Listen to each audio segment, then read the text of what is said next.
Então, o nosso principal, né, função dos elementos de vedação é evitar a passagem de fluido, né, de um local de alta pressão para baixa pressão, né? Sempre nós vamos ter dois elementos, dois ou mais, né, meios, né, entre um está a uma pressão diferente da outra, né? E sempre que eu tiver diferenças de pressão, o fluido que está confinado em uma região de alta pressão sempre vai para uma região de baixa pressão, né? O interior de uma máquina geralmente está numa pressão maior do que fora e há um fluxo de, de fluido de dentro para fora da máquina, né? Às vezes, quando eu estou trabalhando também externamente com jatos de água ou poeira, né? Esse jato de água e poeira cria em certos locais zonas de alta pressão que levam água e contaminantes para dentro da máquina, que está numa pressão um pouco mais baixa que a externa, onde está sendo colocado os jatos de água ou de ar. Então, nós temos que colocar um meio entre essas regiões, né, para evitar, então, que ocorra esse fluxo, né, e, como consequência, a contaminação dos meios, tá? Então, os elementos de vedação que nós temos hoje disponível, né, são de diversos tipos, né? Nós podemos ter aí diversos elementos de vedação, desde juntas, né, que são elementos de vedação estático, né? Tudo isso são figuras de fabricantes de elementos de vedação, né? Podemos ter, então, né, esses elementos, as juntas, como elementos de vedação estático. Podemos ter juntas, né, também de vedação estática. Podemos ter selos mecânicos, né, esses elementos aqui, retentores, né, são esses elementos, tá? Os anéis, aqui também gachetas, que são elementos de vedação, né, gachetas em corda. Podemos ter anéis O-ring, né, e, enfim, né, uma série de outros elementos que podem fazer a vedação.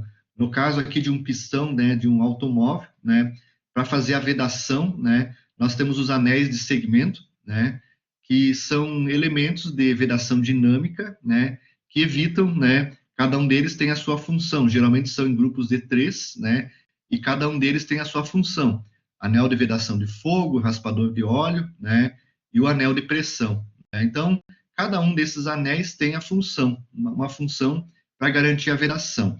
Então, eles podem, de uma forma geral, serem vedadores dinâmicos, né, quando as peças estão em movimento, né, dinâmicos, ou podem ser elementos de vedação estático, né, como, por exemplo, aqui, uma junta, né, que é usada na vedação de tubulações. As tubulações não se movimentam, né, então, nós temos elementos estáticos, né, e outros dinâmicos, né, que permitem, então, o movimento, por exemplo, do pistão, ou então o movimento do eixo, de translação do eixo, tá? Esses elementos, né, esses elementos de vedação, tá, eles podem ser aplicados em diversos tipos de máquinas, tá? Aqui eu coloquei somente algumas, né? As aplicações são bem amplas, tá? Nós podemos usar, então, aqui o elemento de vedação gacheta para fazer a vedação dinâmica de uma bomba, por exemplo, tá? Então, esse elemento aqui dentro, que está a setinha indicando, são as gachetas, elas vão dentro de uma caixa de gachetas, né? Tudo isso aqui é uma caixa de gachetas, né? E dentro dessa caixa de gachetas, né, nós vamos colocar o elemento de vedação, que é a gacheta, que é esse sujeito aqui, ó, tá? Podemos ter retentores, ó, nessa segunda figura, né? Nós temos um retentor de uma caixa de marchas, alguma coisa assim, né? Ou parece ser um motor de combustão interna, eu acho que é, né? Tá? Nós temos um retentor onde o eixo pode girar, né? O eixo pode girar e evita, né, que o óleo que está dentro da máquina flua para fora. Né? Então, esse retentor, ele evita a passagem. Então, ó, numa máquina, né, no motor, nós temos elementos de vedação no motor. Tá? Podemos usar em tubulações, né? Então, se nós colocarmos um material facilmente deformável dentro de entre duas flanges, né? as flanges estão soldadas a um tubo, nós podemos fazer a fixação de um tubo, tá? Um sistema, um atuador pneumático, ele tem vários sistemas de vedação, ó. Aqui tem o sistema de vedação dinâmico, anéis O-ring, né, que evitam que o ar passe de uma seção, de uma parte do cilindro para outra parte, né? Então, aquela que tem maior pressão, né, ele evita, né, os anéis evitam a passagem deste fluido, o ar comprimido, de um local para outro, tá? Há também aqui a vedação que é colocada aqui, por exemplo, nesta região aqui, tá? Que impede que o ar comprimido, ou o óleo, se for um atuador hidráulico, né, passe, então, por essa região aqui, ó, tá? Aqui também, ó, dá para notar melhor aqui um cilindro hidráulico, aqui já um cilindro hidráulico, ó, tá? A vedação da haste, né, e do cilindro, e a vedação do êmbolo, então, a vedação do êmbolo do cilindro de hidráulico, por exemplo, tá? Aqui nós mostramos a vedação, a junta de vedação de um motor de combustão interna, né, para evitar que os gases escapem pela interface entre o bloco do motor, né, entre o bloco e o cabeçote, é colocado uma junta, né, de papelão, um material metálico, né, que quando deformada, ela ocupa toda a micro-rugosidade das duas peças e impede que o fluido passe por essa rugosidade, tá? E aqui uma bomba também, uma bomba centrífuga, né? Mas uma bomba também do mesmo estilo da primeira aqui, né? Aqui tem a segunda, tá? Só que talvez uma bomba para um fluido especial, né? Onde que, ao invés de nós termos a caixa de gachetas como na primeira, na segunda a gente tem um selo mecânico, né? Um selo mecânico, que é um elemento, então, para... Opa, selo mecânico, né? Um selo mecânico, né? Que é um elemento, né? Para fazer a vedação principalmente de fluidos, né? Fluidos, né? Que possuem risco, por exemplo, de explosão, né? Alguma coisa assim que não podem ter vazamento. Pela gacheta, aqui em cima na figura 1, nós podemos ter vazamento, certamente vai existir vazamento pela gacheta e pelo mancal para fora da máquina, e no selo mecânico, todo esse vazamento é impedido, tá? Então, na maior parte das vezes, grande parte dos elementos de vedação, um pouquinho de vazamento eu posso ter, até para poder lubrificar o sistema, né? Só que tem casos onde eu tenho gases inflamáveis e combustíveis que não pode ter nenhum vazamento, nada de vazamento. Aí a gente recorre ao selo mecânico, né? Isso em equipamentos dinâmicos, tá?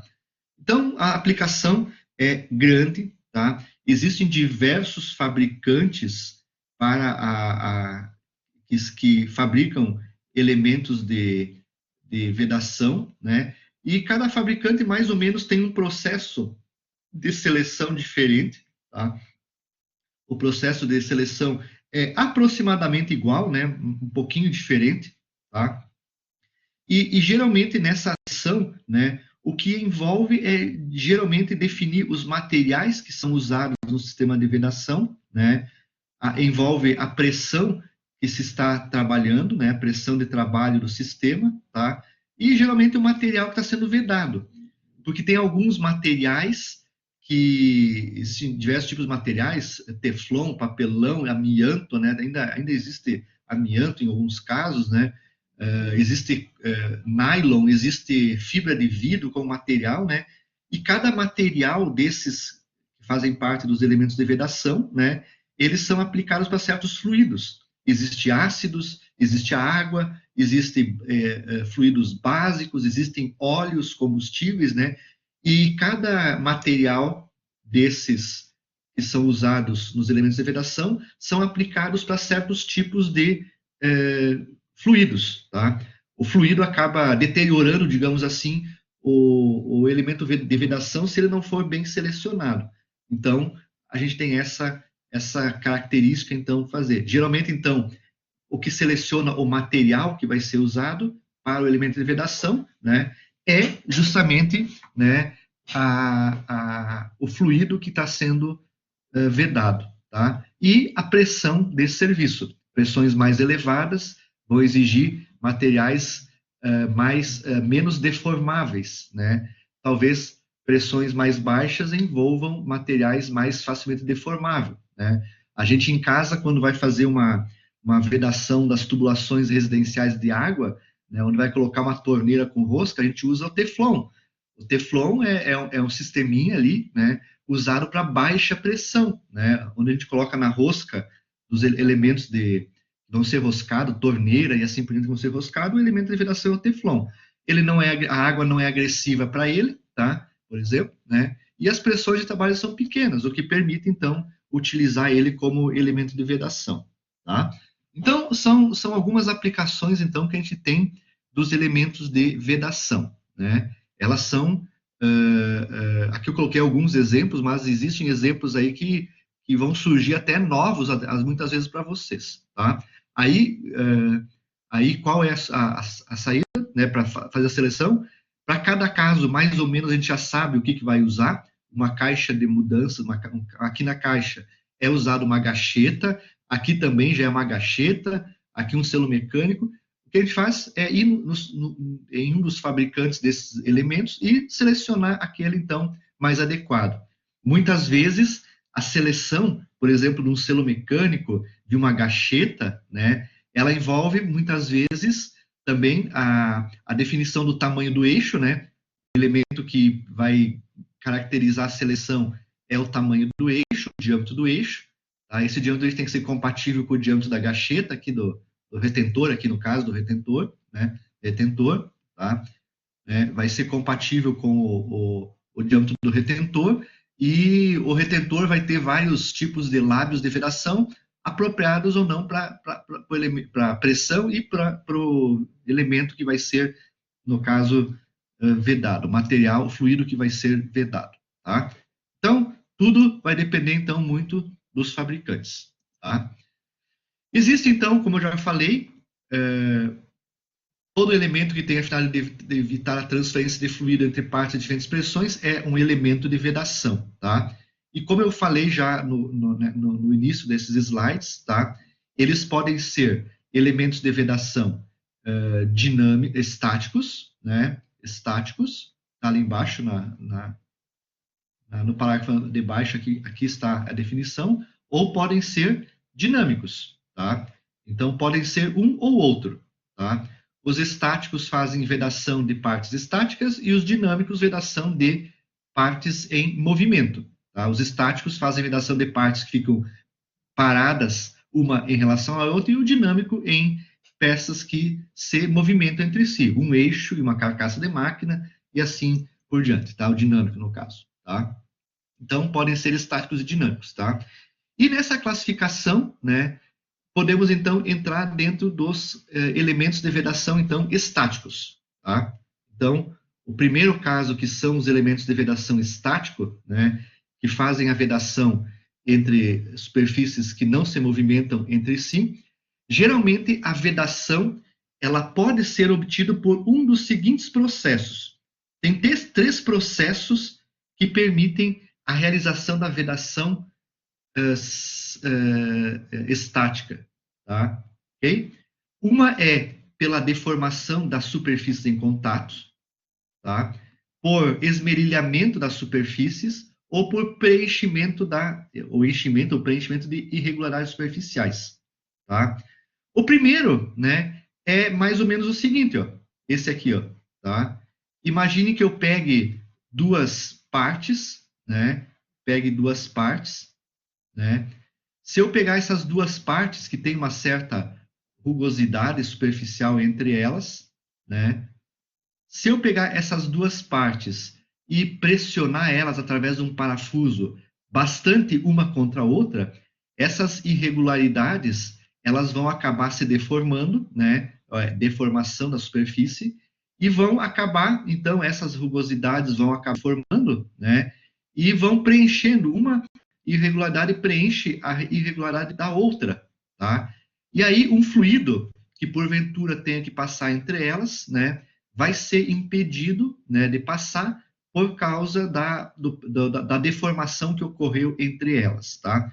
Mas é claro, tudo isso exige uma força em parafusos, geralmente, né, bastante grande, e a pressão de vedação, aqui vai surgir uma pressão de vedação, se eu pegar essa força, pressão de vedação, se eu pegar a força e dividir ela pela área entre as superfícies, eu tenho qual é a pressão de vedação, né? Então, isso, geralmente, quando a gente usa esse processo de formação das superfícies em contato, né, geralmente a pressão de vedação ela é grande para poder deformar justamente essa rugosidade superficial e garantir o preenchimento, então, de todos os vãos e picos da rugosidade, a deformação deles acaba, então, evitando, então, a transferência de fluido de um lado para o outro, por exemplo, tá? De um lado para o outro. Então, é um caso, né, que é utilizado geralmente, né, quando eu preciso de pressões, quando eu tenho pressões de trabalho grande, tá? Então, uso isso? Uso. Geralmente quando as pressões de trabalho, né, quando as pressões são elevadas, tá? Em tubulações de alta pressão, por exemplo, né, a gente vai usar o princípio da deformação da superfície em contato para poder fazer a vedação, né? Ok?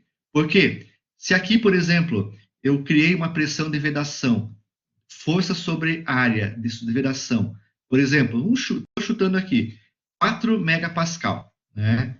Se essa pressão de serviço for de 5 megapascal, a pressão de serviço ela vai acabar, né, separando as duas superfícies de contato e vai permitir o fluxo, né, de fluido entre uma região e outra aqui, ó, tá?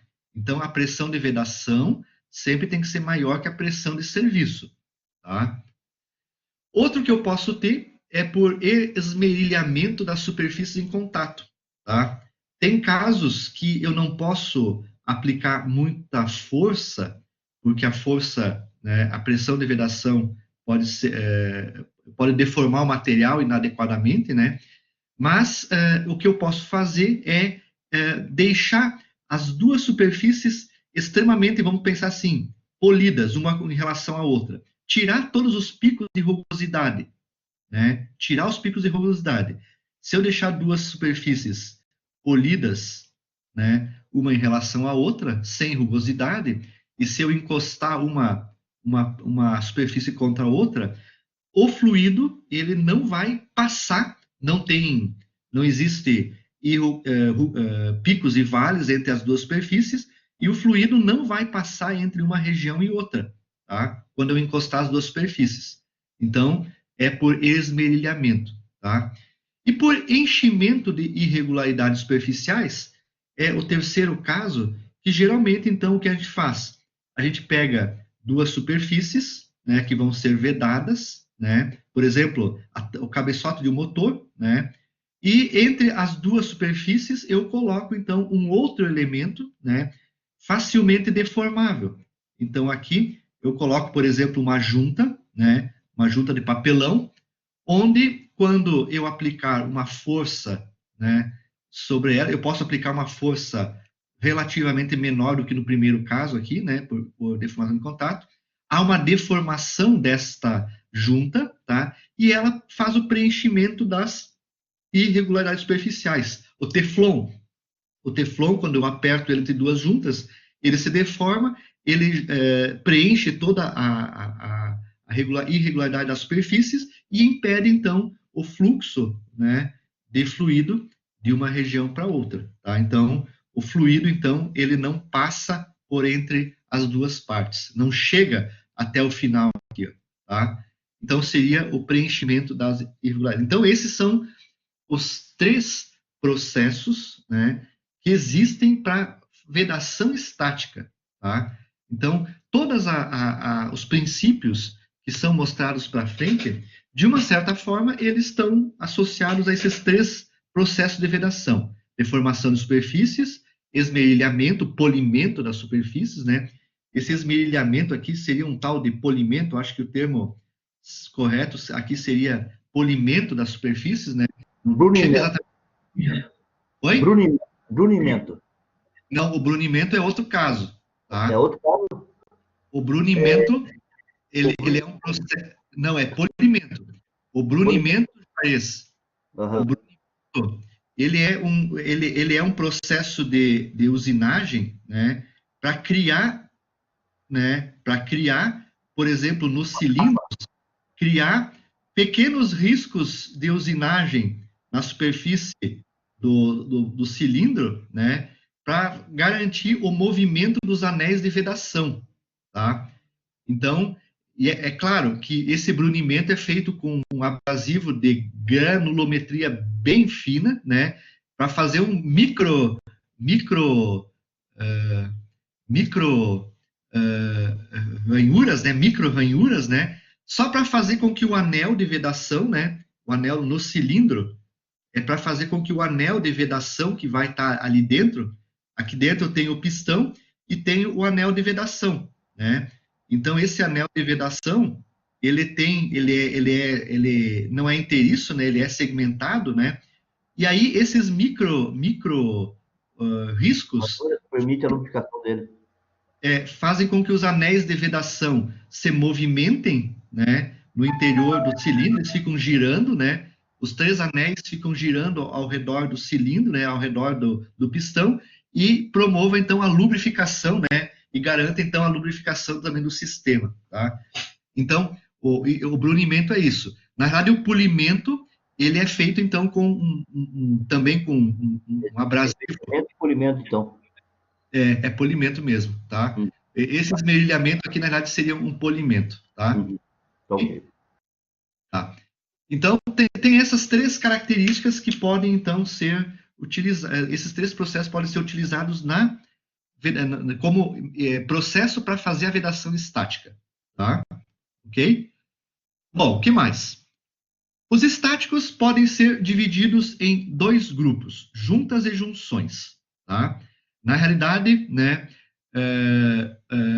esses dois elementos, juntas e junções, né, são nomes dados às vedações que ocorrem em tubulações, né, ou em superfícies, né,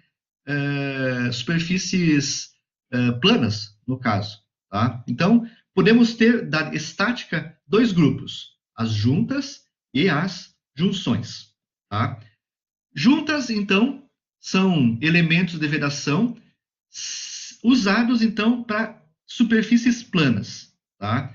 Então, no caso de um motor de combustão interna, tá? Nós temos aí, né, geralmente, uma superfície plana a ser vedada. Então, a junta é uma junta plana e nós chamamos ela de junta, então, tá? A superfície é plana. Aqui eu coloquei errado essa figura aqui, tá? Essa aqui não é. Essa aqui é para uma tubulação, tá? Então, que não deixa de ser uma junta. Essa junta aqui, ó, essa junta, ela é colocada, então, entre flanges. Imagine que eu tenho duas tubulações, né? Eu tenho duas tubulações, as flanges são planas, e aqui no meio das duas flanges eu vou colocar uma junta, né, como essa aí, como essas aqui, né, caracterizando então a ligação de duas superfícies planas circulares, tá, que vão impedir então o fluxo de fluido para fora do sistema, tá. Então, geralmente são planas. Geralmente podem ser do tipo elástica, metálica, mista, podem compreender metálica e elástica junto, tá? Ou podem ser secas, tá? Geralmente apresentam essas características aqui. Tem que ter estanqueidade, tem que ser de fácil substituição, né? A gente tem que ter sistemas que sejam de fácil substituição por novas. Muitas vezes tem que resistir a altas temperaturas, o material tem que resistir a altas temperaturas e a resistência à ação química quando for o caso, tá? Porque tem fluidos que são ácidos ou básicos, enfim, né, que vão comprometer o material da junta se ele não for adequado para aquele fluido. tem que ter uma elasticidade adequada e, muitas vezes, possibilidade de reaproveitamento, tá? Tem casos, né, que a junta, né, tem que permitir a desmontagem do sistema e montar e permitir a montagem de novo dela, né? Então a gente tem aí, por exemplo, em motosserras, né? O cara faz uma limpeza do carburador, faz uma limpeza. Poxa, se cada vez que o cara faz uma limpeza de um carburador, de um motorzinho, de uma motosserra, ele tem que trocar a junta, né? Então é um problema, tá? Então, muitas vezes, essas juntas já têm uma resistência adequada que pode ser reaproveitado uma, duas, talvez até 3 vezes, né? E depois, sim, né? Ela não é mais reaproveitada, ela rasga, ela se danifica e não é mais aproveitável, né? Mas, por exemplo, no motor de combustão interna, né? Geralmente, quando você abre o motor, você não vai reaproveitar a junta, né? Uma nova condição. O motor é uma máquina crítica, né?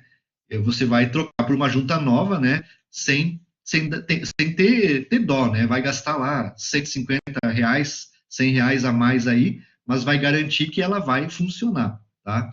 Mas geralmente, então, elas têm essas características, né? Precisam dessas características, tá? E cada uma delas, então, é esses casos aqui, ó. Uma junta plana elástica, né? Ela é feita geralmente com um material facilmente deformável. Ela vai vedar superfícies planas, né? Então pode ser um papelão, pode ser um nylon, pode ser uma fibra de vidro, pode ser o teflon, pode ser amianto. O amianto já está quase na outra condição. Mas é um material facilmente deformável, né? Ok? As juntas elásticas geralmente são confeccionadas em materiais facilmente deformáveis. Essa aqui, apesar de estar aqui, né, ela é uma junta mista. Ela tem um papelão, né? Ela é formada por um papelão e junto ela possui elemento metálico para garantir a forma dela, tá? Mas é uma junta aqui já essa aqui seria uma mista praticamente. Ó. O desenho foi colocado aqui meio no local inadequado. É uma junta mista, tá? Aço e material deformável, tá? As juntas planas podem ser metálicas, então, né? Então a gente pode usar diversos tipos de material, né? Bronze, latão, né? Pode usar aço, né? A maior parte delas são de aço, né? E esses elementos aqui, tá? Por exemplo, são colocados entre flanges de tubulações, né? Então, se eu estou passando vapor a alta pressão, né? Geralmente a gente vai usar uma junta de aço, tá? Às vezes ela pode ser lubrificada com grafite, né? Grafitada, né? Enfim, né? A gente vai usar uma metálica, porque eu preciso pressionar as duas flanges com uma alta força pelos parafusos e a deformação tem que ser compatível com essa pressão, né? Então, quando eu tenho alta pressão de vedação, a gente geralmente usa, então, as juntas metálicas, tá? Ok? Agora, se eu tenho uma pressão de vedação baixa, eu posso usar um papelão hidráulico, tá? Posso usar o teflon, tá? Mas, né, no caso de alta pressão, isso não dá, tá?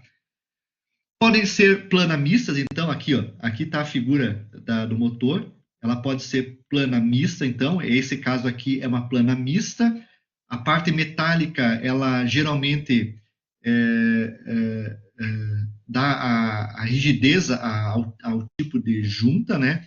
E posso usar material aqui, né, metálico, aço, bronze, né, também chumbo, e assim por diante, né, cobre, né, para fazer, então, a parte de vedação, né, uma vedação. E também para poder manter a junta com a forma desejada. Porque um papelão, por exemplo, ó, só o papelão, né, quando eu montaria ele se movimentar, né, ou se deformar, ou rasgar, e danificaria, então prejudicaria a vedação. Tá? O asbesto, apesar de não ser mais possível, né, ele ainda é utilizado em algumas coisas. Tá?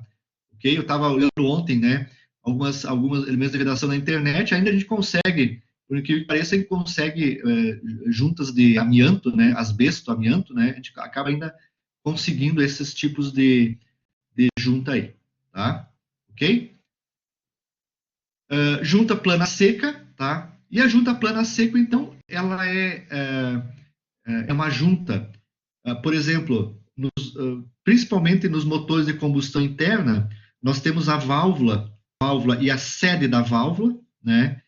E para garantir a vedação, para garantir que o fluido passe do interior do pistão para fora, né? A gente tem uma junta plana, seca. Apesar de ser cônica aqui, ó, essa superfície aqui, né? Ela é plana em relação à superfície que vai ser vedada, tá? Então as duas superfícies, né, são planas, ó. Essa região, então, aqui, eu vou dar uma ampliada aqui, mas não vou conseguir escrever, né? Essas duas regiões aqui, ó, né, se vocês olharem, elas têm, quando a válvula encostar na sede, as duas superfícies são planas, tá? Apesar de são cônicas, mas elas vão ficar planas entre si, tá? E essa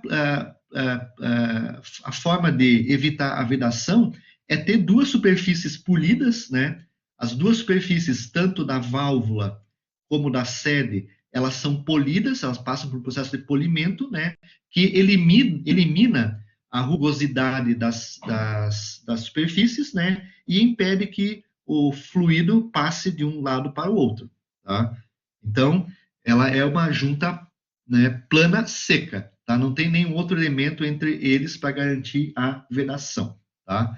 Então, usa o princípio, o terceiro princípio, né, que é aqui, o segundo princípio, o esmerilhamento da superfície de contato, tá? Ok?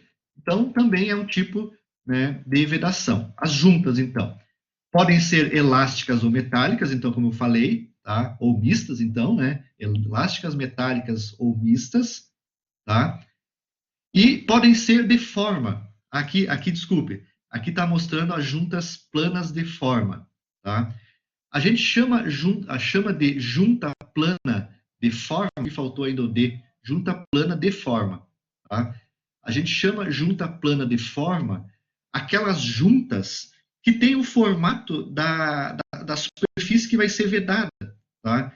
Então, por exemplo, eu estou colocando a junta aqui no bloco entre o bloco e o cabeçote do motor, tá? Então vejam que toda essa região tem uma série de orifícios por onde passa óleo, passa água, né? Estão os cilindros, né?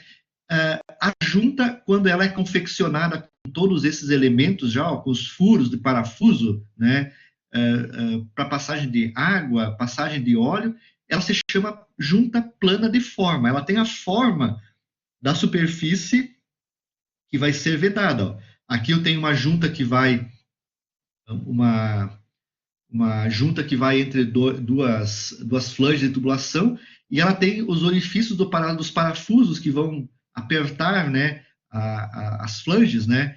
Então ela é chamada de junta plana de forma. Então pode ser uma junta de plana de forma elástica, mista ou metálica. Tá? Também pode ter os três casos em específico, tá? Ok? Juntas, então, é tudo aquilo que é vedação, né, usada, né, plana. Isso aqui, as juntas, então, o termo junta é para vedação plana, tá? Tá aqui a característica da junta do motor, é o exemplo, né, principal do que é uma junta. Ela é plana. As superfícies são planas, tá? As juntas, né, então, são de superfícies planas. Elas podem ser usadas em junções. Tá? Junções é o termo que se dá às vedações em tubulações.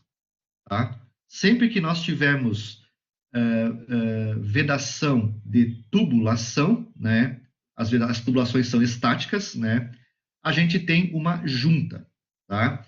E a junta, então, ó, ela pode ser uma junta por flange. Eu tenho uma flange que faz a vedação, tá? Duas flanges, na realidade, e os parafusos que fazem a vedação. Pode ser por solda, eu posso pegar duas tubulações e soldar uma em relação à outra, tá? Soldá-las, tá?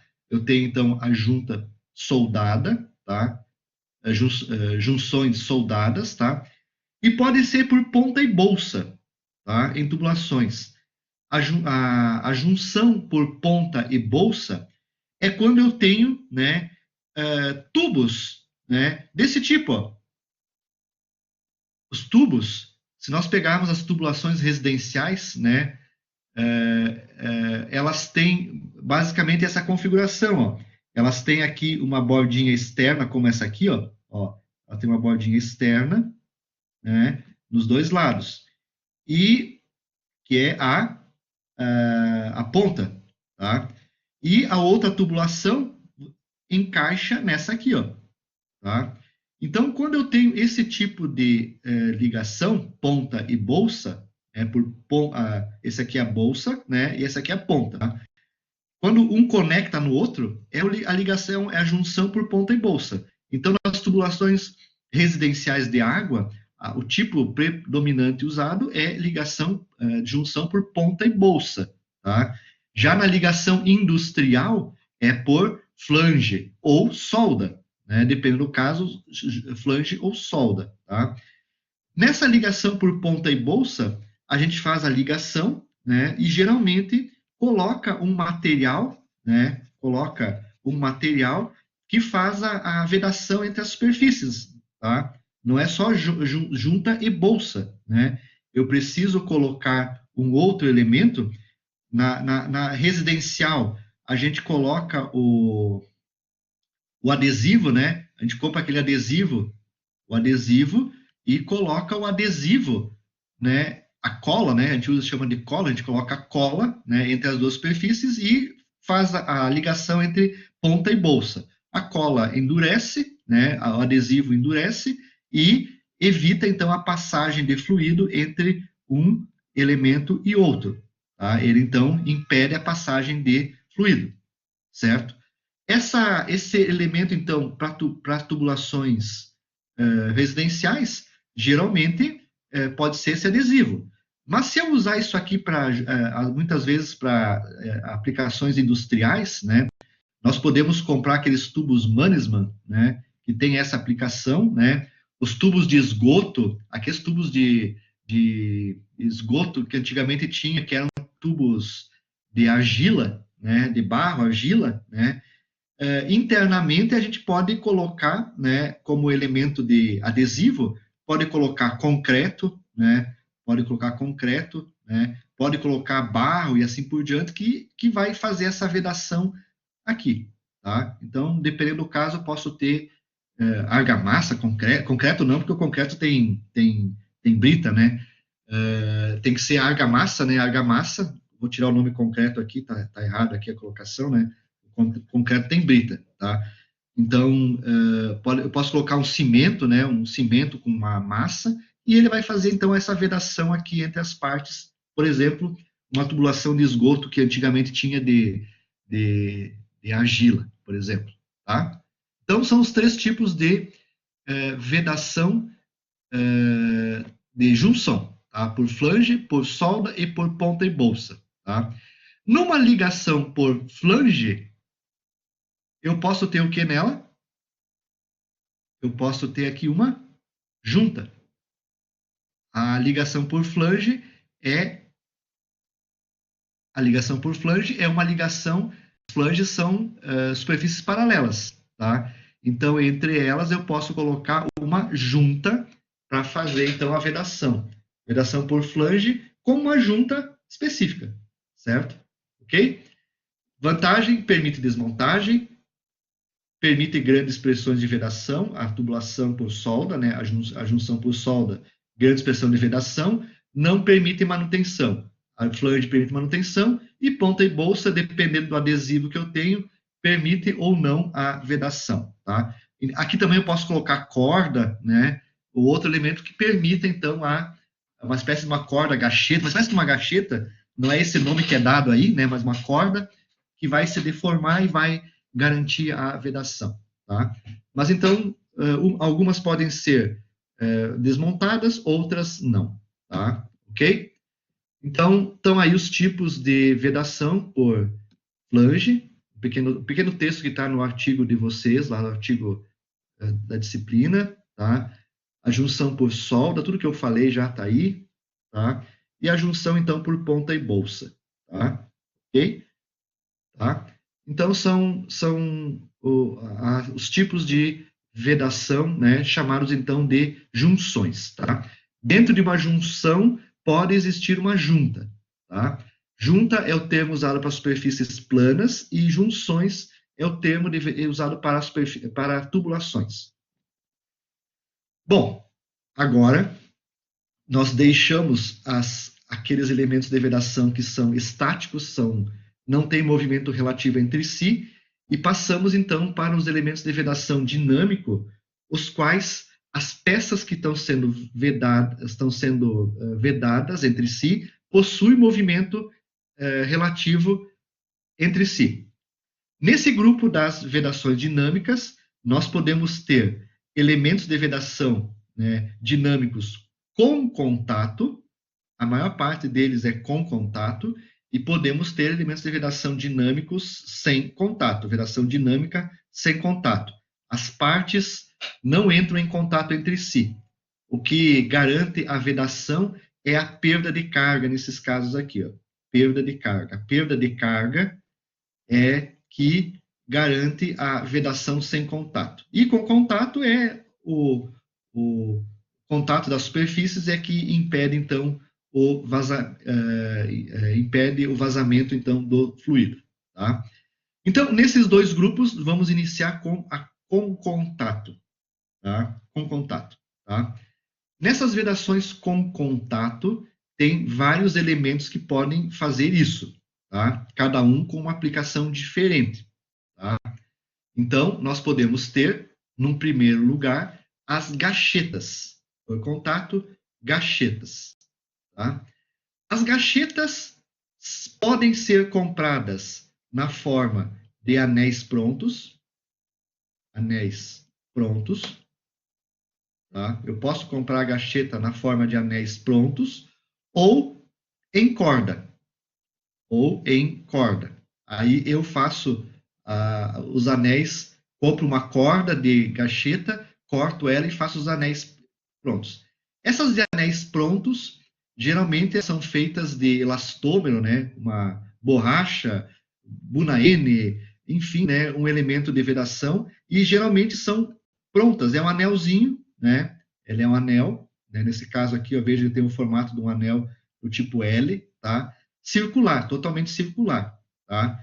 Então, nesse tipo de vedação, né, esse anel aqui, ele está sendo aplicado, por exemplo, né, num pistão hidráulico. Vamos pensar assim, um pistão hidráulico, que se movimenta para um lado e para o outro, tá? Então, nesse caso, o pistão se movimentando para esse lado aqui, tá?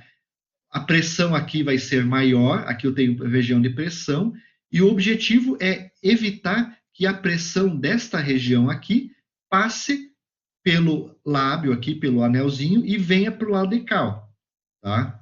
Então, essa montagem está garantindo esta vedação desse sentido aqui, ó, tá? Para cá, tá?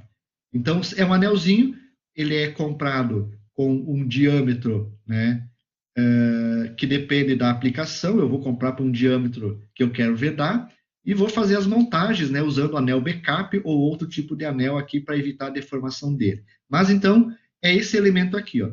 Então, esse modelo aqui, ele é usado para aplicação de movimento alternativo, tá? E tem outros anéis também do tipo prontos da gacheta, que impedem o movimento giratório. Geralmente são muito parecidos com esse, tá? Mas também impedem o movimento giratório, né? Esse somente impede também o giratório também, né? Mas para movimento alternativo, tá? Então é um anelzinho, né, do material elastomérico, né? Pode ser teflon, pode ser bunaene, pode ser, nossa, vários tipos de materiais, dependendo da aplicação que eu estou vedando. Então, os anéis de gacheta pronto, tá? Esses anéis, então, eles tentam impedir, geralmente, três tipos aqui alguns tipos de perfis, ó, tá? Então, tudo isso aqui é um anelzinho, tá? Esses são alguns tipos de perfis que são utilizados, tá? São anéis, todo do formato de anéis, então, tá? E a gente compra ele pronto, então, em função do diâmetro que eu quero vedar. O diâmetro é o elemento que seleciona ele e também, né, o material que vai ser vedado, né? O fluido que vai ser vedado, tá? Então, para que não ocorra um ataque do fluido ao material da gacheta, a gente compra ela de acordo com a especificação necessária, para que não ocorra, né, um dano a ela. Mas podem ter diversos tipos, então, de formatos diferentes, tá, para serem aplicados, tá? Geralmente, né, no caso de um pistão, de um sistema pneumático, por exemplo, ó, cada conjuntinho ou hidráulico, cada conjunto de anéis, eles vedam uma certa pressão, né? Então, se eu tenho uma pressão, por exemplo, bastante grande, eu utilizo um conjunto de vários anéis, né, para fazerem a pressão total, tá? Então, dependendo da pressão, eu posso usar vários conjuntos em paralelo, né, e fazer uma vedação numa pressão bastante grande. Cada um tenta vedar um pouquinho da pressão que está sendo aplicada aí, tá? Ok? Bom, essas gachetas, né, isso aqui mais, deixa eu voltar aqui, então aqui, a aplicação, ainda deixa eu, já vou voltar naquele slide lá, tá? Aqui eu tenho a aplicação, né, dos anéis de gacheta, com a aplicação do anel anti-extrusão, ó, o anel backup, que é esse anel aqui, ó, tá? Geralmente a gente coloca esse anel backup, que é um material, é um outro anelzinho de um material também, de um elastômetro um pouquinho mais, menos elástico, tá? E esse anel backup, ou anel anti-extrusão, que é colocado aqui, a função dele é evitar que esse lábio de vedação aqui seja deformado e essa parte, ou toda essa parte aqui da gacheta, entre em contato com a folga, né, e faça a extrusão dela. Porque se ela se deforma, isso aqui quando aplicada a pressão, isso aqui se deforma, ele vai acabar se deformando, e se não tiver esse anel backup, esse anel ele vai extrudar e vai entrar aqui para dentro, e vai dar uma mordidinha entre um material e outro aqui, ó, e vai dar uma mordidinha o pessoal chama, né, uma, uma mordida, e vai acabar danificando, rasgando o lábio, né, do anel, e danifica ele. Daí ele começa a gerar vazamento no sistema. Então, muitas vezes é montado esse anel backup, né, um anel anti-extrusão, né, em paralelo ao anel, né, de gacheta, tá? A gacheta tem que ter um cuidado na hora de fazer a montagem dela no eixo, tá? Geralmente, então, para evitar que o lábio, né, essa parte aqui, entre em contato com roscas, né, tanto interno como externamente, ou cantos vivos, né? Então, geralmente a gente usa uma luva de montagem. Essa aqui é uma luva de montagem. Essa luva de montagem é adequada para cada tipo de gacheta que eu vou estar montando. Eu tenho que comprar no padrão certo. E aí a gente coloca essa luva de montagem no eixo e movimenta a gacheta, então, para dentro do alojamento dela, sem ter o problema de tocar em cantos vivos, né, e danificar a gacheta. Eu posso ter uma luva de montagem para o eixo e uma para a carcaça. Então, aqui está a luva de montagem, né?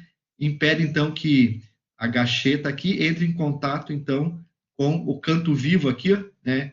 Ou com a rosca que tem aqui, e que isso impede a danificação do lábio de vedação dela, tá? Então, são alguns cuidados que eu posso ter com relação a isso, tá? Bom, além das gachetas em anéis, que são esse tipo que a gente compra pronto, então, já, né? A gente compra na forma de um anelzinho pronto, com esses formatos aqui, tá? Cada formato tem uma aplicação diferente, uma pressão de vedação diferente, tá? E no caso aqui, ó, vejam que aqui eu estou usando esta gacheta aqui, ó, a primeira gacheta, impede o vazamento nesse sentido, mas ela permite fluxo nesse sentido. Já essa gacheta, a segunda gacheta aqui, ela impede o vazamento nesse sentido, mas permite nesse. Então, se eu estou vedando um êmbolo, né, então eu tenho que colocar um par de gachetas, né, para vedar num sentido e do outro. Tá? Então, a vedação tem que ser nos dois sentidos. A gacheta veda somente num sentido. Tá? Então, tem que usar pares de gacheta quando o movimento é em dois sentidos. Tá? Bom, além das gachetas em anéis, nós temos também as gachetas em corda. Tá? Então, geralmente nós compramos. Essa gacheta é mais barata do que a gacheta elastomérica em anel pronto, tá? E a gente compra geralmente a corda, a gente compra um rolo, né? A gente compra um rolo de corda, né? E faz os recortes dela, né? E faz as gachetas de acordo com o tamanho do eixo que eu estou vedando, tá? Essas gachetas podem ser também de diversos materiais. Essa aqui, por exemplo, é um algodão, né?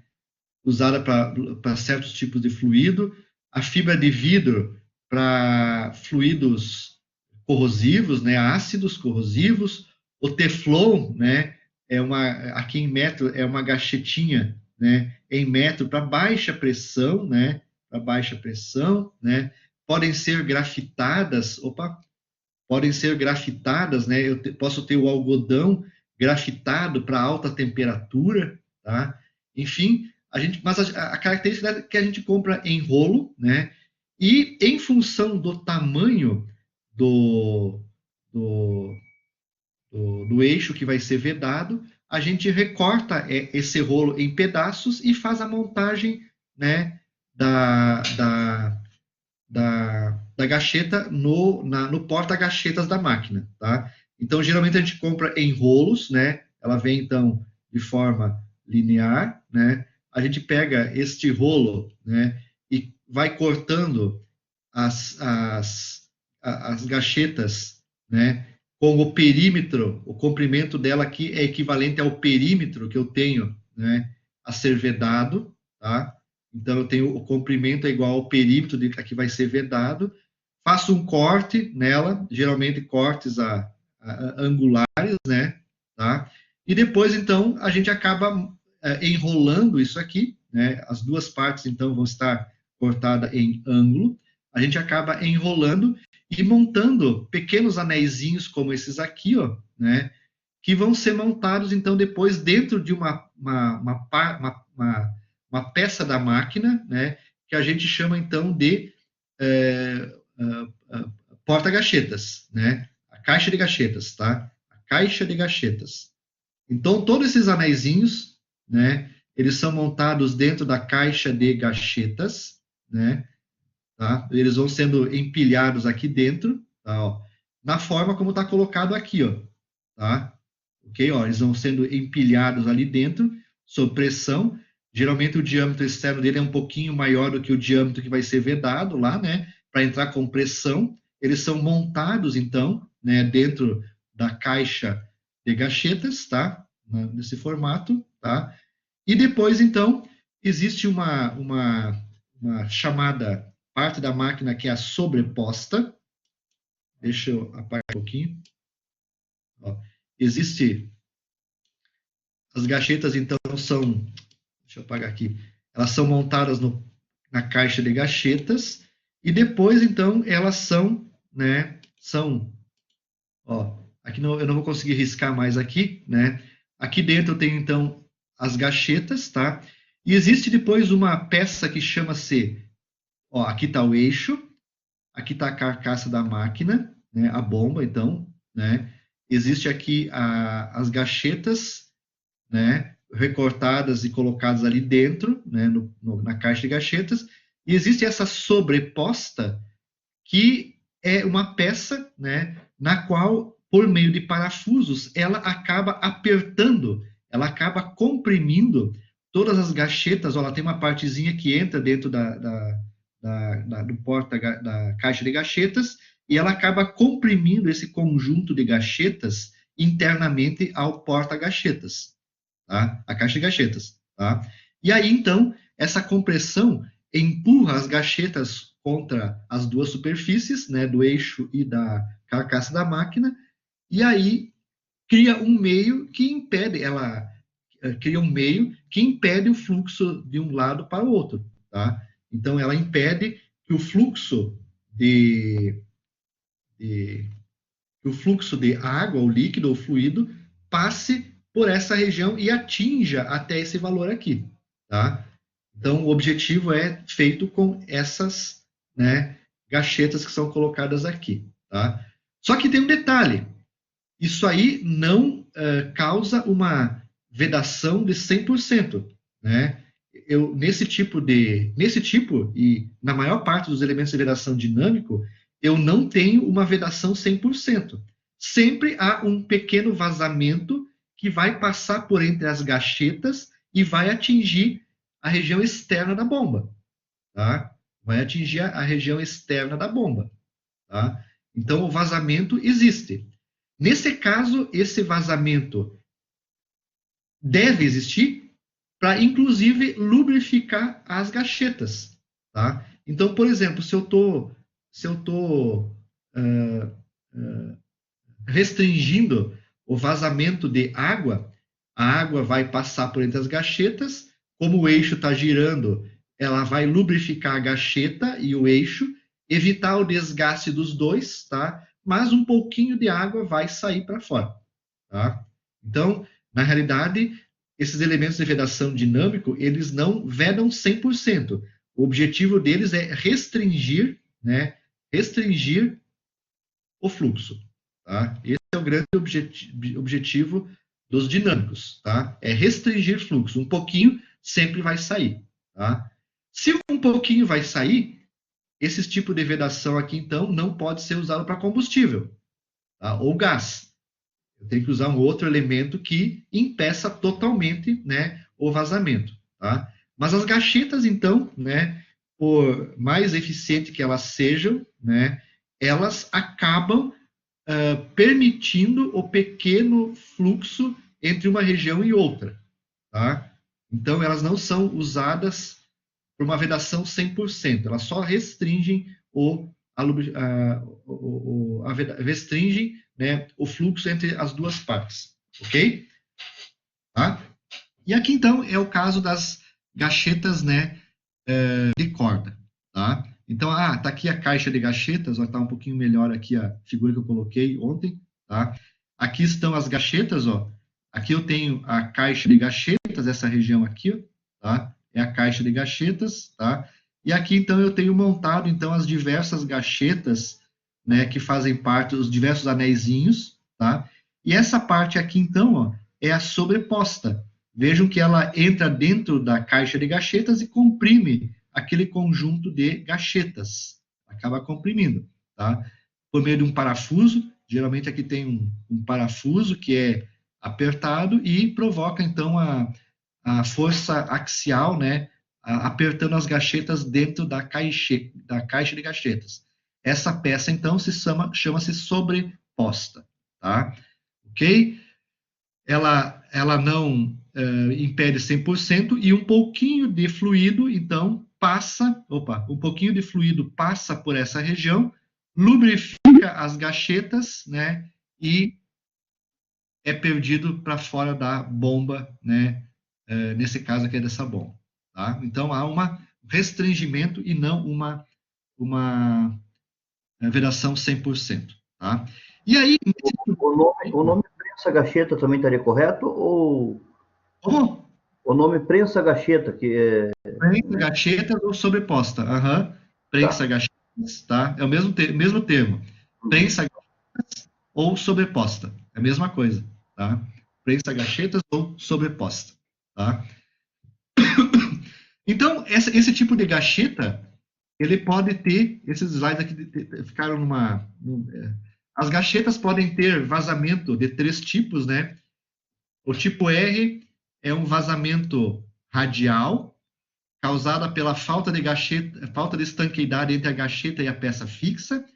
Pode ter por permeabilidade do material, o vazamento pode passar por entre o material que é permeável e vazamento axial. Tá? Esses 3 tipos de vazamento podem acabar acontecendo, então, com as gachetas. O objetivo é tentar diminuir todos eles, tá? Mas são os tipos que podem acontecer de vazamento, principalmente, então, nesse tipo de gacheta em corda, tá? Então, gacheta, tá? É usada, então, né, como elemento de vedação dinâmica. Não impede 100% vazamento, mas diminui o vazamento, tá? Um outro tipo de elemento de vedação é o retentor, tá? O retentor. Então, ele é usado quando eu tenho um eixo girando, né? E eu preciso impedir o fluxo de óleo ou do interior da máquina, impedir que ele passe para fora da máquina, tá? Geralmente, o retentor é usado para esse fim. Aqui está o interior da máquina, né? Onde eu tenho óleos, né? Fluidos, né? Lubrificantes no interior da máquina, e aqui é o meio externo, tá? Então, geralmente, o objetivo do retentor é impedir que esse fluido que está aqui dentro, esses óleos, esses gases que estão aqui dentro, passem pelo eixo e passem para fora da máquina, tá? Esse é o objetivo.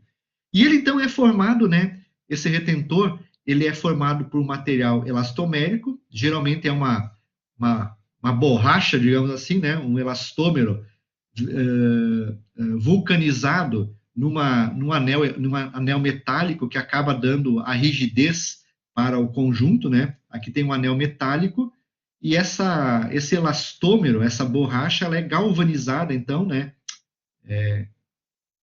Galvanizada não, meu Deus, esqueci o nome agora. Vulcanizada, desculpe. Ela é vulcanizada, né?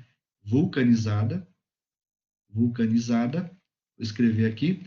É vulcanizada, então, nesse anel metálico. Aí dá rigidez no conjunto, tá? E esse anel, né? Esse sistema, né? Ele possui, então, essas características aí, ó, tá? Então, ele tem um lábio de vedação. Ele tem um lábio de vedação, ó. Tudo isso aqui, então, é um elastômero. Ele tem um lábio de vedação aqui, ó, que entra em contato com o eixo, tá? E aí o fluido vem até aqui, e como existe um contato entre eles, esse fluido é impedido ou minimizada a sua saída, tá? Existe aqui uma molinha, não é uma mola, é um anel, né, no formato de espiral, no formato de uma mola helicoidal, né? E esse anelzinho, ele pressiona esse lábio de vedação contra a superfície do eixo, tá? Então, né, deixa eu colocar uma outra cor aqui, né? O nosso aqui, o nosso anel gera uma força e essa força acaba comprimindo, né? Acaba comprimindo o lábio de vedação contra o eixo, tá? E isso gera uma pressão muito grande, tá? Eu tenho uma área pequena com uma força, a força sobre a área pequena dá uma pressão de vedação grande, tá? E isso impede, então, que o fluido passe pelo lábio de vedação, ou minimiza a sua passagem, tá? No entanto, o fluido que vai ser vedado, ele tem que chegar até o lábio de vedação para fazer a lubrificação dele. Então, né, um pouquinho desse fluido que está aqui dentro, ele vai chegar até o lábio de vedação. Se for água, a água vai lubrificar o atrito que vai existir entre o lábio e o eixo, né, e vai impedir o desgaste aqui nessa região, tá? Ok? Se isso não ocorrer, né, ou se isso for pouco, não suficiente, vai ocorrer um desgaste grande no eixo nessa região. E realmente, né, às vezes acaba formando um canal aqui, né, um canal de desgaste grande, né? E às vezes esse canal de desgaste, né, implica em tirar o eixo, soldar novamente ele, recobrir com solda, né, fazer uma deposição de solda, usinar novamente o eixo para ele poder ser montado na máquina. Ou então, né, muitas vezes quando ocorre esse desgaste nessa região aqui, tá, você faz um movimento do retentor um pouquinho para fora, né, ou para dentro, dependendo da situação de cada caso, e faz o lábio de vedação, né, encostar na outra partezinha do eixo, então você faz alguma coisa assim, né, o contato dele, para ele gastar a outra parte do eixo, né, e não mais essa parte aqui. Porque se o lábio de vedação ficar atritando muito com essa região desgastada, ele se danifica muito rapidamente, tá? Ele falha muito rapidamente. Então, muitas vezes, você movimenta todo o retentor um pouquinho para fora, para o lábio de vedação tocar numa região do eixo que não está desgastada. Quando isso não dá mais para fazer, reveste com solda, faz uma deposição de solda, tá? E reusina o eixo nessa posição para poder não ter um desgaste exagerado do sistema de vedação, tá? Então, é o retentor, tá? O retentor tem essa função. Além do mais, o retentor, né, ele, deixa eu apagar novamente aqui, o retentor, ele também, né, a montagem dele é assim, sempre esse lado do retentor, sempre esse lado do retentor tem que ser montado para a região de alta pressão. Por quê? Por quê? Porque se aqui eu tenho pressão, a pressão 1 e a pressão 2, se a pressão 1 é maior que a pressão 2, a pressão ela vai atuar nessas regiões aqui do retentor, ó, nesse lábio de vedação, e essa pressão vezes essa área de contato que eu tenho aqui, ó, gera uma força. Eu vou ter uma força aplicada para baixo. Essa força aplicada para baixo acaba ajudando a empurrar o lábio de vedação contra o eixo e melhorando a vedação.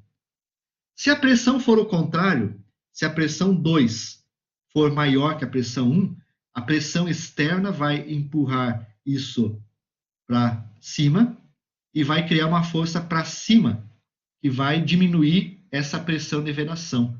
Então, sempre a região de alta pressão tem que ser, aqui vai estar a montagem do retentor tem que ser para essa região de alta pressão. Então, sempre para dentro da máquina, tá? Para dentro da máquina. Tem casos que isso é o contrário, né? Então, eu lembro de uma vez, né? Teve um colega meu que ele fez o estágio na John Deere, né, em Horizontina, né? Depois ele fez doutorado junto, ele me falou, né, de um exemplo que aconteceu com isso aí, que foi o seguinte: o pessoal colocou no eixo de uma colheitadeira, não me lembro mais que parte da colheitadeira que era, tá? No desenho que foi encaminhado para a produção, o pessoal, vamos pensar assim, isso aqui é o interior da máquina, que eu tenho a máquina, tá? Aqui é a máquina. Aqui é o eixo que gira, e aqui é o interior da máquina.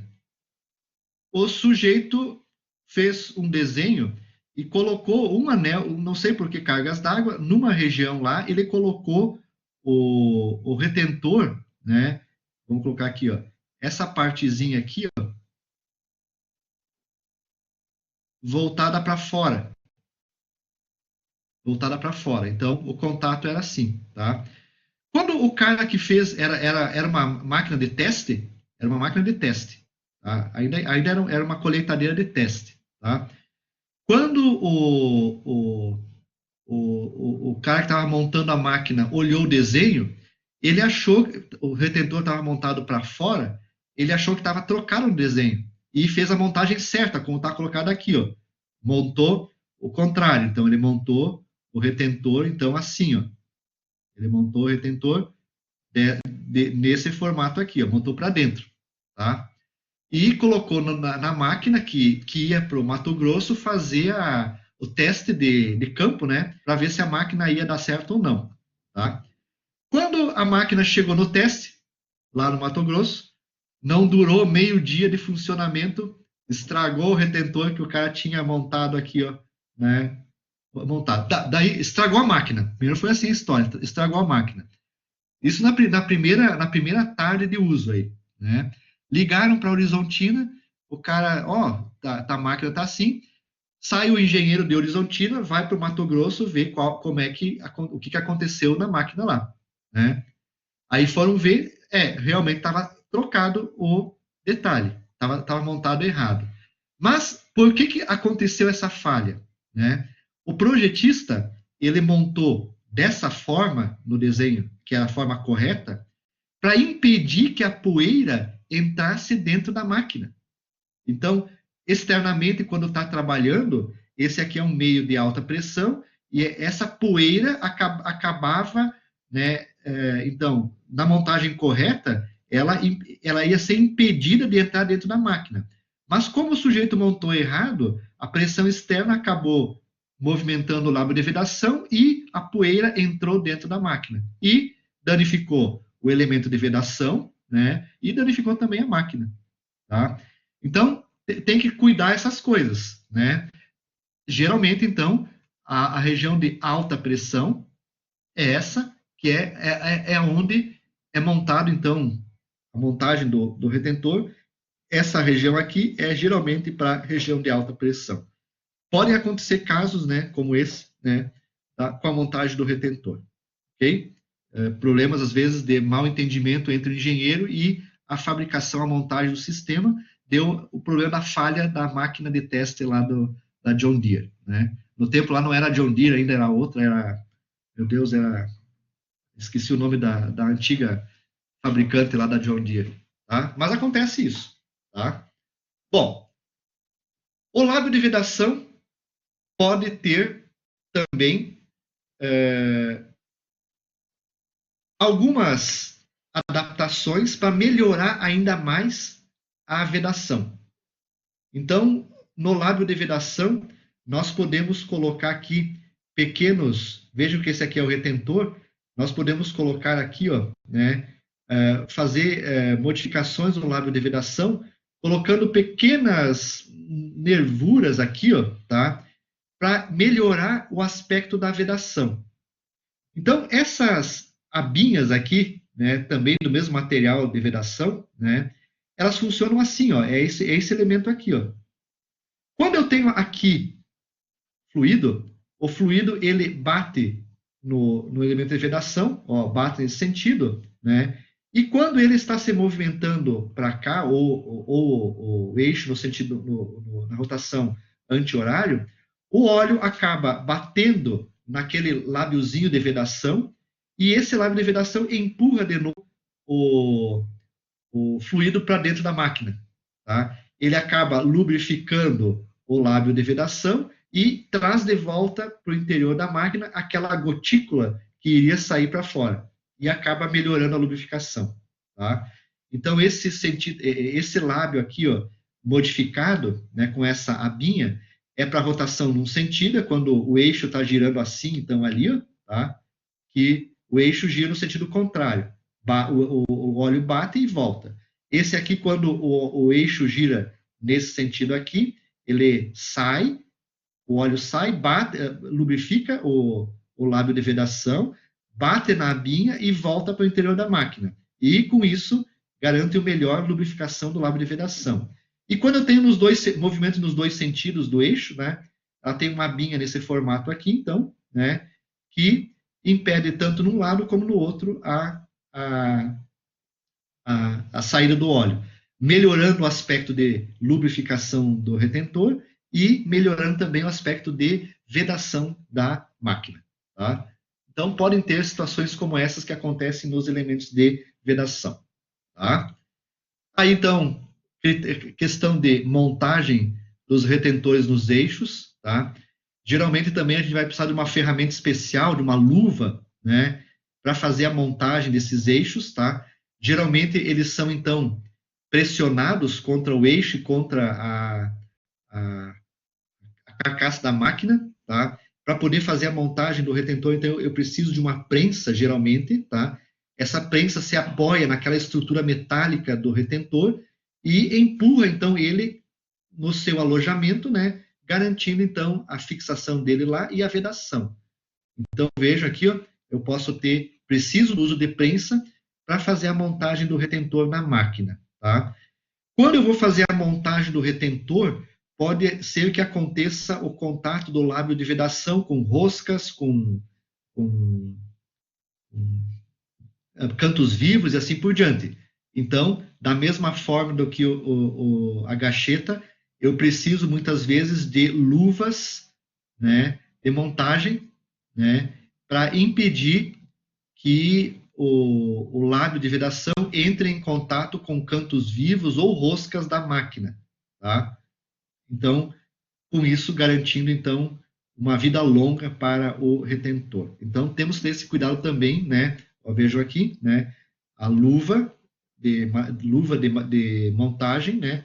Então, ela evita o contato entre os cantos vivos, né? E contra aqui rasgos de chaveta, cantos vivos, aqui no caso uma montagem com canais, né? Montagem com canais, então a luva impede esse contato entre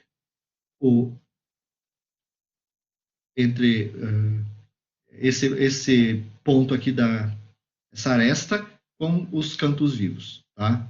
Luva de proteção para o lábio de vedação. Tá? Retentores, então.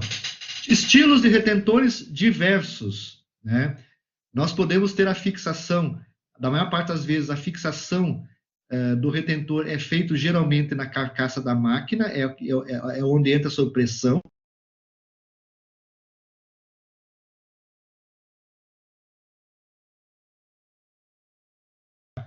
Então, ele entra sob pressão no eixo e gira na carcaça externa.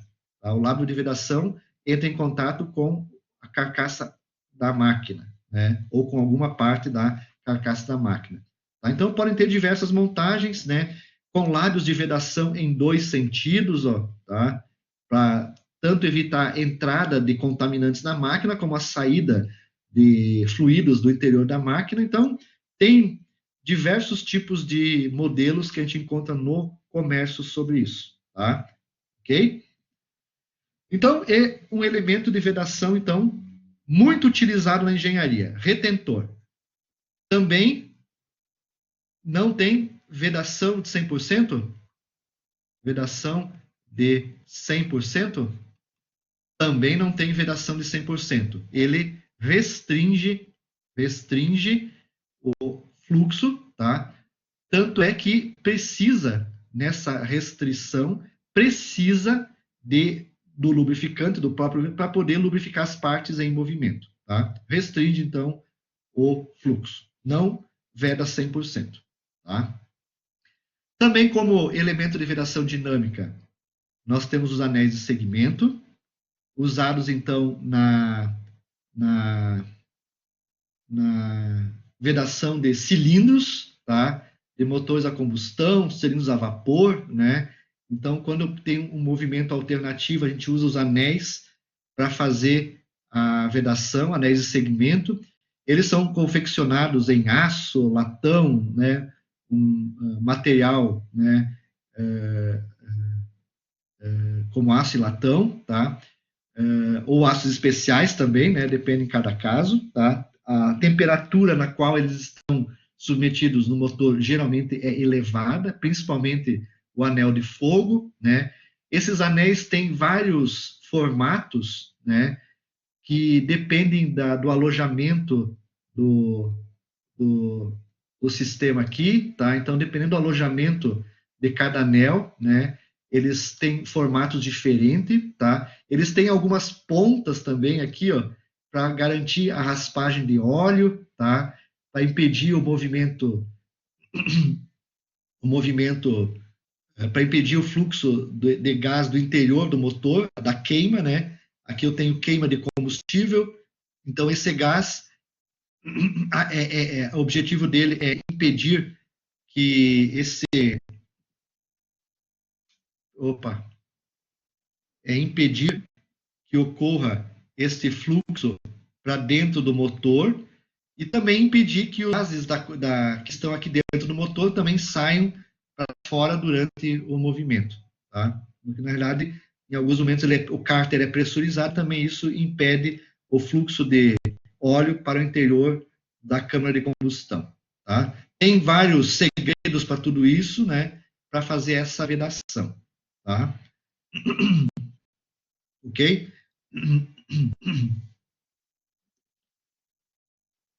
Por contato, anéis O-ring, tá? Ainda por contato, eu tenho os anéis O-ring.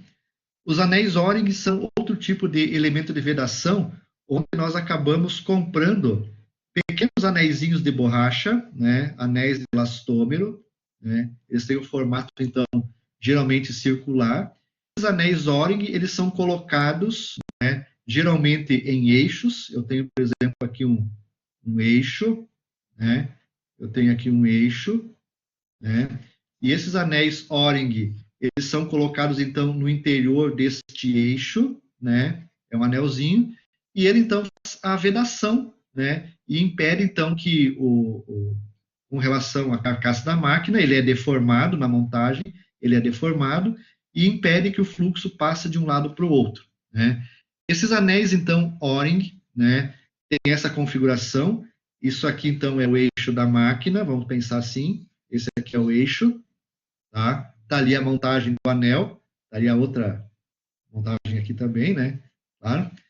E esse anel, então, ele é montado, ele é circular, ele é montado de tal forma que, quando montado, ele fique levemente deformado. Ó. Então, pode ver que ele está levemente deformado. Essa leve deformação impede, então, que o fluido passe de um lado para o outro aqui. Ó. Tá? Então, tem que ter uma pequena deformação para impedir a passagem de fluido de um lado para o outro. Nesse caso aqui, ó, no segundo caso, ele está montado errado, porque ele foi montado, mas não se deformou.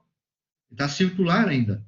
Então, possivelmente aqui, quando a pressão atuar nessa região, ela vai passar, a pressão de vedação é pequena, ela vai passar entre o anel e vai passar para fora da máquina. Vai ter um vazamento para fora da máquina. Então, né, ela tem que ser levemente, tem que ter uma deformação do anel O-ring para garantir a vedação.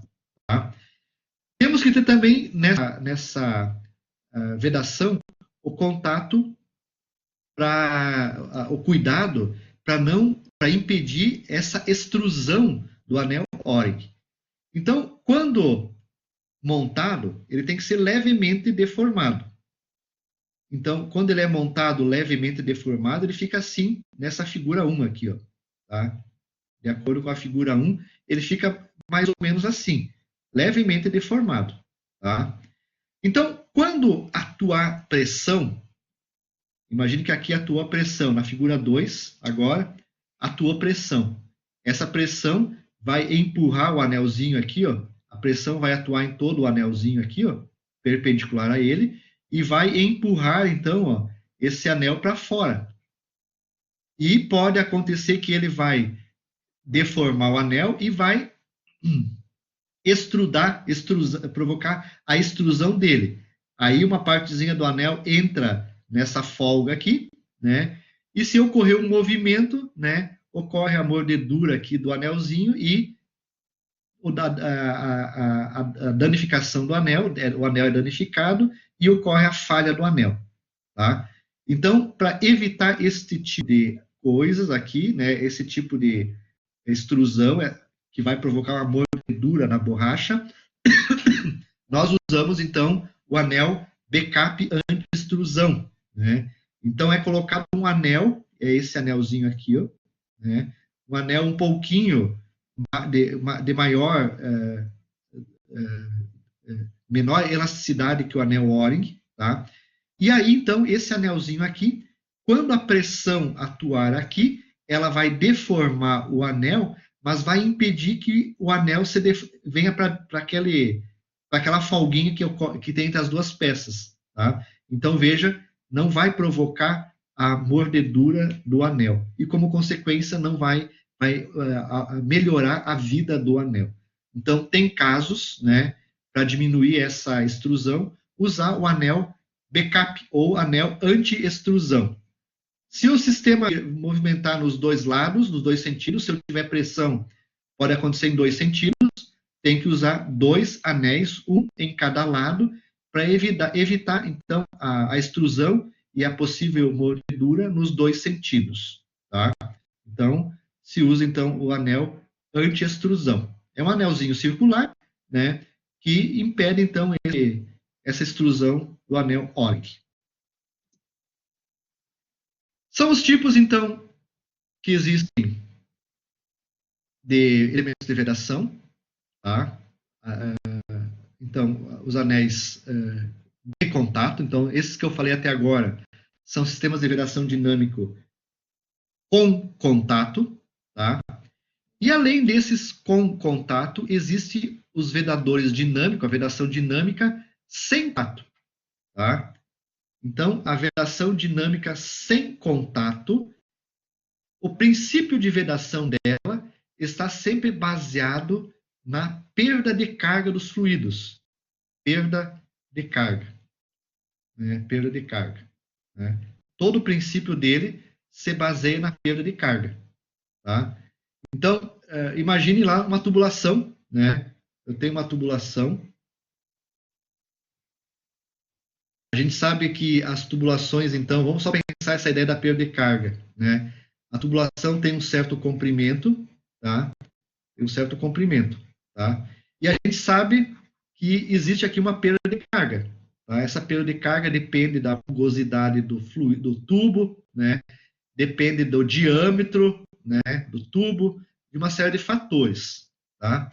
E a gente sabe que se a gente colocar aqui uma pressão, né? Por exemplo, se eu introduzir aqui um fluido nesse ponto aqui, a uma pressão de 1 bar, né? Vamos colocar aqui 2 bar, 2 bar de pressão, tá? A gente sabe que existe a tal da perda de carga, tá? Perda de carga. E que essa perda de carga faz o quê? Quando o fluido vai escoar pelo interior da tubulação, vai perdendo carga, vai perdendo pressão e vai chegar aqui no final do comprimento com, por exemplo, uma pressão menor do que no início. Então, aqui chegou com uma pressão de 1 bar. Tá? Nesse percurso do fluido de L, no comprimento, o fluido perdeu 1 bar de pressão. Houve uma perda de carga, um ΔP, de 1 bar de pressão. Tá? Então, a pressão foi reduzida. Tá?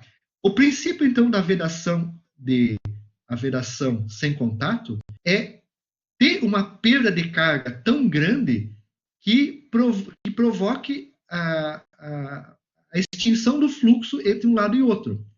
Então, por exemplo, se essa perda de carga que eu tenho aqui na tubulação fosse tão grande, por exemplo, 2 bar de pressão, se a tubulação fosse um tubo bem pequeno, um tubo bem fininho, com um diâmetro bem pequeno, né? Não fininho, né? Um diâmetro bem pequeno, tá? Se a perda de carga fosse muito grande, tá? Quando eu introduzisse 2 bar de pressão aqui, o fluido iria escoando, agora está com 1,5, está com 1 bar de pressão, está com 0,7 bar de pressão internamente, está com 0,3. Quando ele chegasse aqui nesse ponto, ele está com 0 de pressão. Tá? 0 de pressão. Toda a pressão foi perdida, né, em atrito na tubulação. Tá? Se aqui tem 0 bar de pressão, né, esse fluido não vai mais escoar para fora. Se não tem pressão, não tem mais se não tem mais diferença de pressão ali, não tem mais escoamento. E o fluido para de escoar nessa região aqui, ó. Tá? Mas já tudo isso, esse início, isso que eu falei para você, ser o início do processo, né? Ele está escoando, perdeu carga, parou totalmente o fluxo de óleo entre o sistema, tá? E aí a carga evita a passagem de fluido, né, entre um lado e outro, tá? Então, esse princípio da perda de carga é o princípio que é usado, né, para a vedação dinâmica sem contato, né? A gente gera, né, gera uma folga entre as partes em movimento, né? Que essa folga gera uma perda de carga grande que impede o movimento entre elas, tá? Então, né, é um sistema bastante usado. E essas folgas geralmente são da ordem de 0,5 a 0,5 milímetros entre parte fixa e móvel, né? Já acaba gerando esse movimento. Então, imagine que eu tenho isso aqui, ó. Eu tenho uma carcaça de uma máquina, tá? Aqui eu tenho a carcaça de uma máquina e aqui eu tenho o eixo da máquina, tá? Aqui, então, eu tenho o eixo da máquina. Né? Aqui eu tenho o eixo da máquina, né? E aqui, então, eu tenho uma região de pressão. Então, se eu fizer uma folga, tiver uma folga bem pequena entre esses dois elementos, se a perda de carga aqui for muito grande, se o ΔP for grande, tá? For grande, esse fluido que vai entrar em escoamento aqui, ele entra com uma certa pressão no início, começa a escoar, começa a perder carga, mas ele perde a pressão e não vai mais para frente. É impedido o fluxo para frente. Mesmo as peças estão em movimento. Tá? E isso, então, impede esse movimento. Tá? Então, é um sistema de vedação utilizado, mas não tão utilizado, pois precisa de um ajuste, de uma folga muito pequena entre a parte móvel e fixa, menor muitas vezes do que isso aqui. Ó. Isso aqui é um valor grande, 1 milímetro é grande, né? Mas precisa de uma perda de carga grande. A gente consegue essa perda de carga grande diminuindo, né, essa folga. Quanto menor a folga, maior a perda de carga, tá? Ok? Só que eu preciso daí de máquinas e de processo de usinagem mais caro. As tolerâncias de fabricação vão ser mais apertadas. E isso, então, encarece o nosso sistema, tá? Geralmente, essa vedação sem contato, então, ela exige precisão de acabamento, o que torna o sistema caro, né? São sensíveis a impurezas, né? Se lá no meio passar uma impureza aqui no meio desse negócio em movimento, né? Eixo em movimento, ela vai riscar eixo, vai riscar mancal, tá? Ok? Podem, né? Devido a variações de forma podem provocar um empenamento, né? Ou seja, quando eu fabrico um eixo, qualquer variação pode provocar um empenamento e pode acabar inutilizando o sistema, tá? E não permitem reajustamentos, então, tá? Então, ela é o princípio de vedação importante, mas é uma cena de vedação cara, tá? Então, esse sistema, né, utilizando, então, o sistema de vedação por fresta, que é isso que eu falei agora aqui, carcaça da máquina e eixo, tá? Então, esse sistema aqui é a fresta, tá? Ela é usada, então, geralmente quando eu preciso de máquinas, de eixos, que tem uma grande rotação. 5.000 RPM, coisas desse nível, 10.000 RPMs, né? Então, se eu usar gacheta, né? Gacheta vai falhar prematuramente, porque ela precisa de lubrificação. Se eu usar retentor, não vai dar certo. Se eu usar selo mecânico, não dá certo também, porque é muita rotação, tá? A rotação é muito grande. Provocaria um aquecimento grande do sistema. Então, a gente usa a fresta, tá? Então, a fresta não vai ter o contato entre as partes, tá? E isso vai ser, então, né? A vedação vai ser feita pela perda de carga. Onde eu uso isso? Né? Se nós pegarmos, por exemplo, uma turbina a gás, lá na termoelétrica Jorge Lacerda, tem uma turbina a gás, onde o vapor entra na turbina, gera o movimento de um eixo, e esse eixo gira um gerador que gera energia elétrica. Tá? Então, no eixo da turbina a gás, tá? Ela gira aí numa rotação fantástica, bastante grande, né? Pelo próprio princípio dela, a rotação é alta, tá? Nesses eixos dessas máquinas, eu utilizo, então, a vedação por fresta e labirinto, tipo de vedação aí sem contato. Porque se existisse o contato, o desgaste seria grande do eixo e isso acabaria provocando uma troca de eixo muito seguida. E como essas máquinas são caras, isso inviabilizaria a máquina. Então, elas operam geralmente com sistema de vedação sem contato por fresta, associado com a próxima, que é labirinto. Tá? Então, onde eu aplico isso? Máquinas de alta rotação. Por isso que as máquinas são caras. Um gerador a vapor é uma máquina cara. Todo o processo de usinagem dele requer precisão para garantir essa fresta muito pequena e garantir a vedação. Tá? Existe também a fresta labirinto. Então, a fresta labirinto, que é o caso usado nas máquinas, nos geradores de vapor, né, nas máquinas, né, turbinas a gás, o princípio é o mesmo. Eu tenho, na realidade, uma superfície, toda ela escalonada. Essa superfície, essa aqui é a superfície, esse aqui é o eixo, e essa aqui é a carcaça da máquina, que eu quero vedar, certo? Então, o que acontece? Tá? Vejam que eu tenho um labirinto. O fluido que está aqui, ele vai passar por isso aqui, ó. Ele vai passar aqui, vai vir aqui, mudar de direção, vai vir para cá, mudar de direção, vai vir para cá, mudar de direção, muda de direção, muda de direção, muda de direção. Então, ele vai sofrer mudanças de direção muito frequente, tá? Ok? Da mesma forma que numa tubulação, quando nós temos numa tubulação mudança de direção, né? Nessa mudança de direção há uma perda de carga, né? Há um ΔP. Então, na tubulação tem isso. Aqui também vai ter. Quando o fluido muda de direção, parte dessa pressão é convertida, é perdida, né? É perdida, e chega a um ponto que o fluido não tem mais pressão suficiente e para. Parou aqui e não flui mais para fora. Tá? É claro que isso acontece sempre no início do movimento, né? Não tendo pressão suficiente, não há a continuação desse movimento aí para frente. Então, é um princípio de vedação dinâmica sem contato por labirinto. Na verdade, eu posso usar o labirinto mais fresta. Tá? A fresta pequena e o labirinto desse jeito funcionam, né, melhor ainda. Tá? Então, tem alguns mancais de rolamento que tem montagens. Isso aqui eu tirei do catálogo da SKF, ó, não, da NSK, que tem essas montagens, ó. Então, vejam que isso aqui é o labirinto, ó, tá?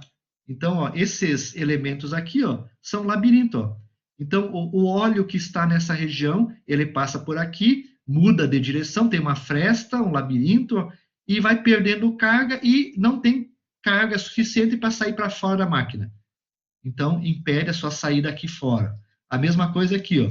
O fluido vem, passa, muda de direção, muda de direção, muda de direção, e vai. Chegou aqui, não tem mais suficiente e não sai.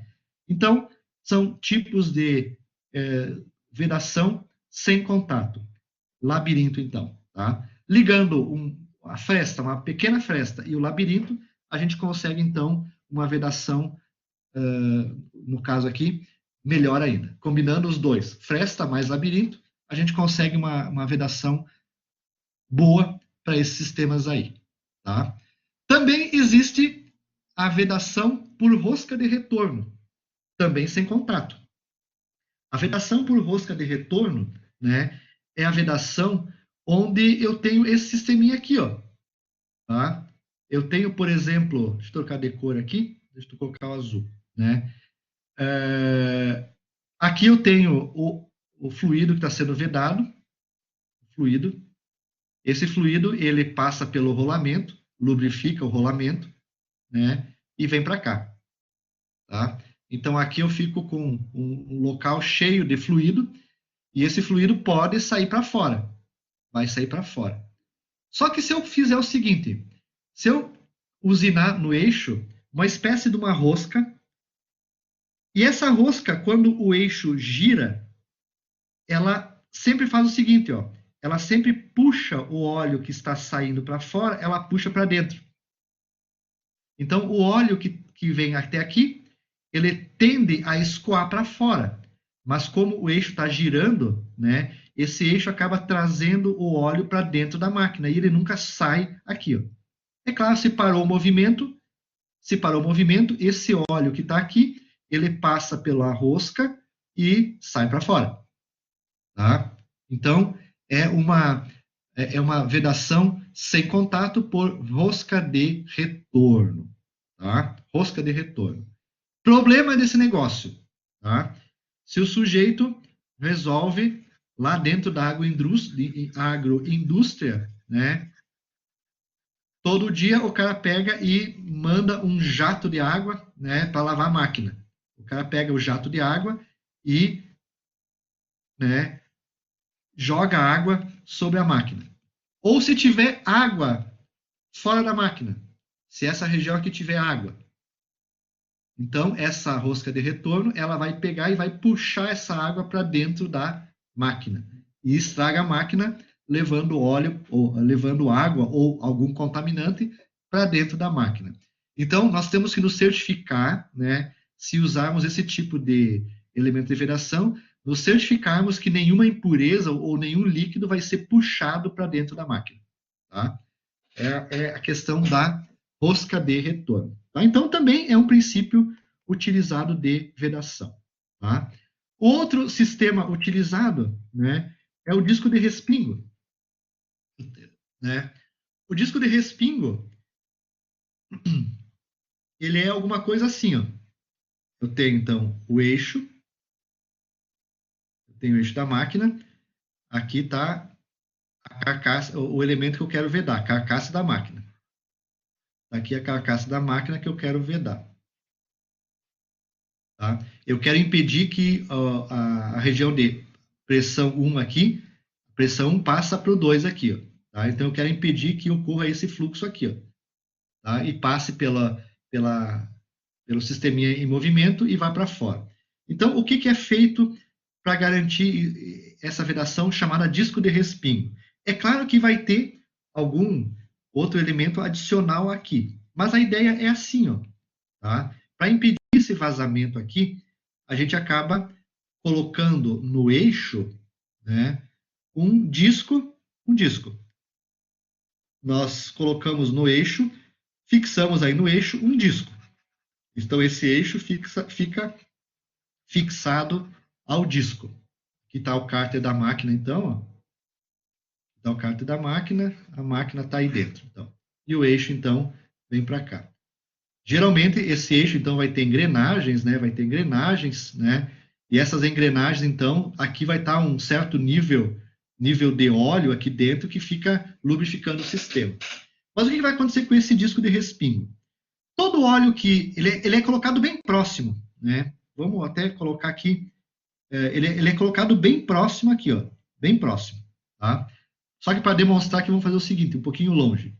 Então, esse disco de respingo, todo óleo que vai bater nele, pelo efeito da aderência, ele se adere ao disco e pela força centrífuga, esse óleo é jogado para fora.